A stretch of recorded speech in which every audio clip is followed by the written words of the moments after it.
kan pesan dan arahannya untuk tetap semangat. Apalagi penyuluh agama sebagai corong Kementerian Agama. Penyuluh agama memiliki peran penting dalam masyarakat sehingga dituntut untuk memiliki kompetensi yang bagus.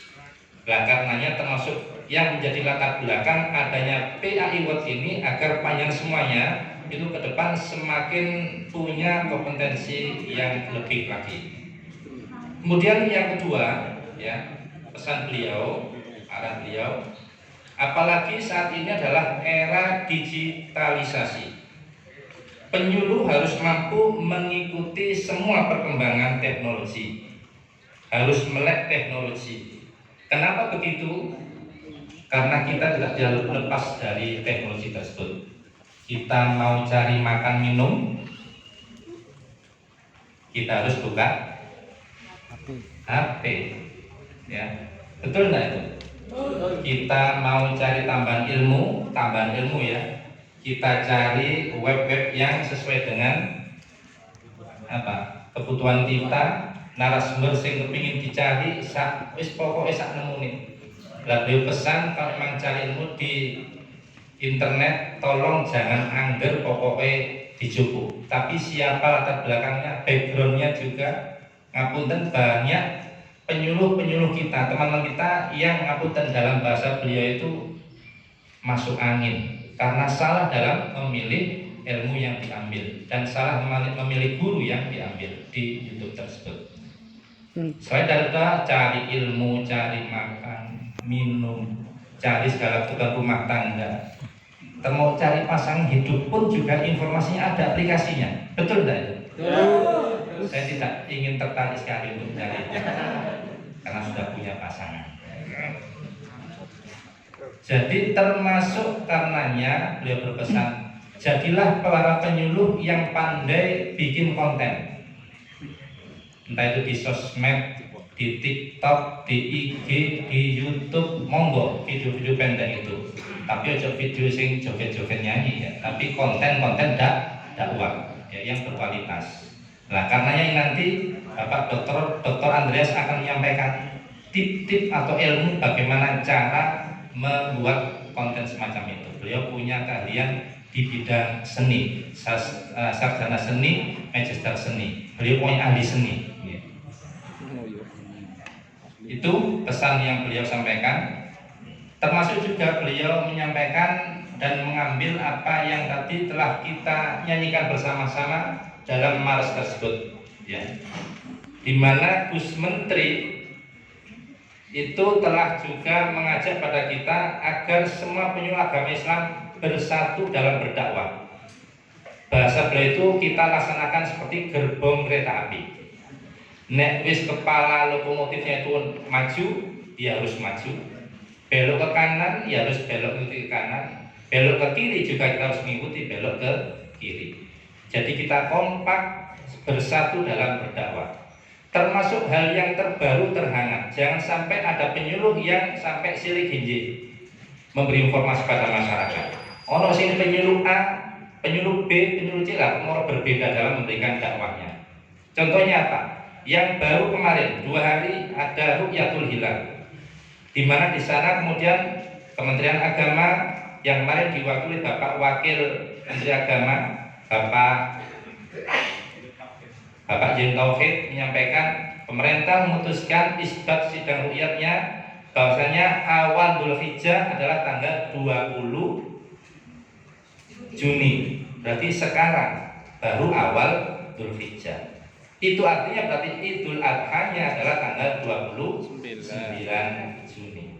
Tapi ada sebagian saudara-saudara kita yang Muhammadiyah itu ada yang telah menentukan lebih awal bahwasannya Dzulhijjahnya itu sudah dimulai kemarin tanggal 1 Dzulhijjah, tanggal 19.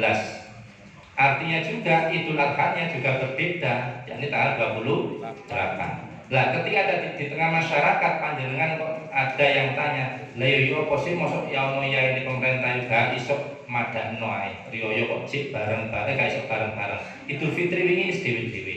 Itulah kaya dadi dhewe-dhewe meneh. Iki yo apa sih karepe?" Nah jangan sampai malah jadi selaku penyuluh malah lah iya mbok bingung pisan aku. Kita sebagai penyuluh malah ngobrol. Jangan sampai ya. Sebagai penyuluh agama, sebagai corong Kementerian Agama harus bisa menjernihkan ngademno dan terno. Ya. Kita kembali pada hadis Nabi ikhtilafu ummati rahmatun. Ya. Mari kita ambil hikmahnya saja.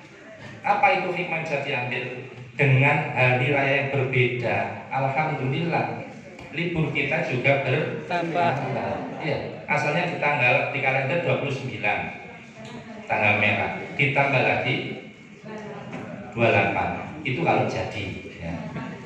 Itu kalau jadi. Tapi informasinya katanya ya jadi. Yo ngenteni ae PPN sing manut Abu Kimo terus teori Jumat, tadi Jumat libur pisan gitu ya. Nah, mari kita ambil hikmahnya.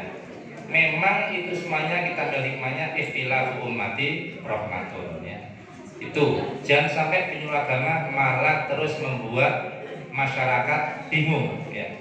Tentramkan dengan keilmuan yang ada. Kalau jangan tidak bisa menjawab itu, tanyakan kan yang lebih tinggi pada kepala KUA atau Kasbimas, atau bahkan nanti Kasbimas kalau tidak bisa akan saya teruskan pada Bapak Kepala Kantor ya. Yang terakhir pesan beliau, tugas yang terpenting lagi para penyuluh agama yang pertama, ini ngapunten agak mengesampingkan bidang-bidang panjenengan. Yang pertama, semuanya harus bisa melaksanakan tugas ini.